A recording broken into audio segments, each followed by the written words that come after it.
Hello viewers, technical Tanvir চ্যানেলে আপনাকে আবার স্বাগতম। আমি তানভীর আপনার কাছে আজকে আবারও নতুন একটি ভিডিও নিয়ে হাজির হয়েছি। আপনারা যেভাবে আমাকে সাবস্ক্রাইব করে যেতেন সেইভাবে কন্টিনিউ রাখুন, তাহলে আমি নতুন নতুন ভিডিও নিয়ে হাজির হতে অনেক বেশি উৎসাহিত হব। তো আপনারা যদি আমার চ্যানেলে নতুন হয়ে থাকেন তাহলে এখনই সাবস্ক্রাইব বাটনে ক্লিক করুন আর সাথে বেল আইকনটি প্রেস করতে ভুলবেন না। চলুন শুরু করা যাক।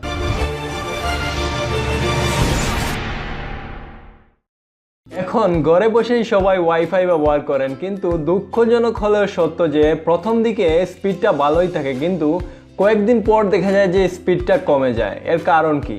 মনে রাখতে হবে ওয়াইফাই হলো গিয়ে রেডিও তরঙ্গ যা সামান্য দূরত্বে ছড়িয়ে পড়ে এবং স্মার্টফোনের মতো প্রযুক্তি তা গ্রহণ করে নেয়। তো এই যে তরঙ্গগুলো ছড়িয়ে পড়ে এর মাঝে যদি বাধার সৃষ্টি হয় তাহলে স্পিড ধীরগতির হবেই। তাই হতাশ হওয়ার কোনো কারণ নেই, জাস্ট কিছু স্টেপ ফলো করুন, তাহলে আবার আপনি আপনার কাঙ্ক্ষিত ওয়াইফাই স্পিডটি ফিরে পাবেন।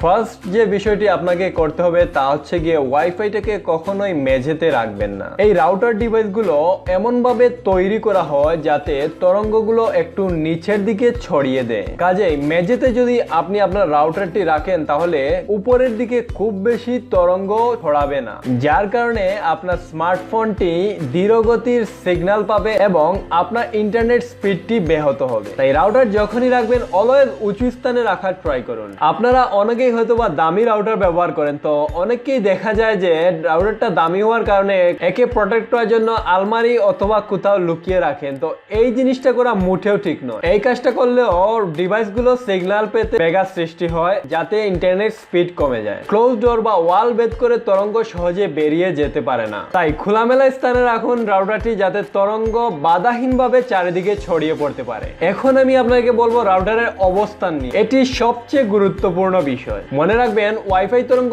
যেই ডিভাইসটিতে এসে পড়ুক না কেন তার কিছু অংশ শোষিত হয়, তাই বাধাটা মিনিমাম তাকে এইরকম স্থানে ডিভাইসটি রাখার চেষ্টা করুন। আর ট্রাই করবেন ডিভাইসটি আপনার ঘরের সবচেয়ে মিডিল যে রুমটা আছে ওই রুমটাতে রাখার জন্য, যাতে আশেপাশের সকল রুমে আপনার ওয়াইফাই তরঙ্গ ছড়িয়ে পড়তে পারে, কোনো বাধার সৃষ্টি না হয় এবং সব রুমে সকল ইউজার যেন মোটামুটি ভালো ওয়াইফাই সিগন্যাল পেয়ে থাকে। সেজন্য সবসময় ট্রাই করবেন আপনার ঘরের সবচেয়ে মিডিলে যে রুমটা রয়েছে অর্থাৎ মাঝে যে রুমটা রয়েছে ওই রুমটার মধ্যে ওয়াইফাই রাউটারটি সেট আপ করে নিতে।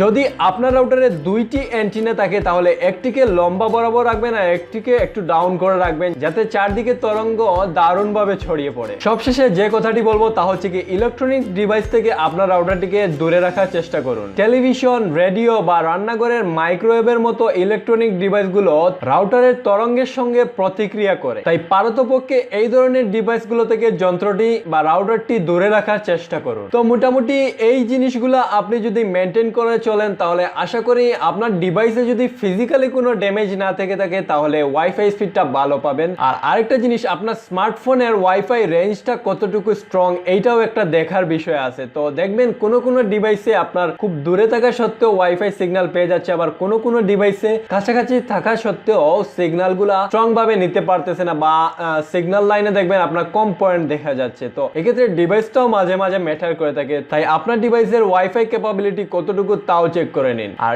ইন্টারনেট স্পিড অলওয়েজ নির্ভর করে আপনি কতটুকু ডাটা প্যাক নিয়েছেন তার উপর। তো এগুলোও আপনি কাইন্ডলি চেক করে নেবেন। তো আমি তানভীর, টেকনিক্যাল তানভীর চ্যানেল থেকে আজকের ভিডিও এখানেই শেষ করতেছি। আপনাদের যদি আমার ভিডিওটি ভালো লেগে থাকে তাহলে অবশ্যই লাইক করবেন, কমেন্ট করে জানাবেন ভিডিওটি কেমন লেগেছে, ভালো লাগলেও জানাবেন, যদি খারাপ লাগে তাও জানাবেন। আর অবশ্যই আমার চ্যানেলটিতে সাবস্ক্রাইব করতে ভুলবেন না, কারণ সাবস্ক্রাইব করলে আমি নতুন ভিডিও আনতে মোটিভেটেড থাকি। তো আজকের ভিডিও এখানেই শেষ করতেছি, দেখা হবে আবার নতুন কোনো ভিডিওতে। টিল দেন, আল্লাহ হাফিজ।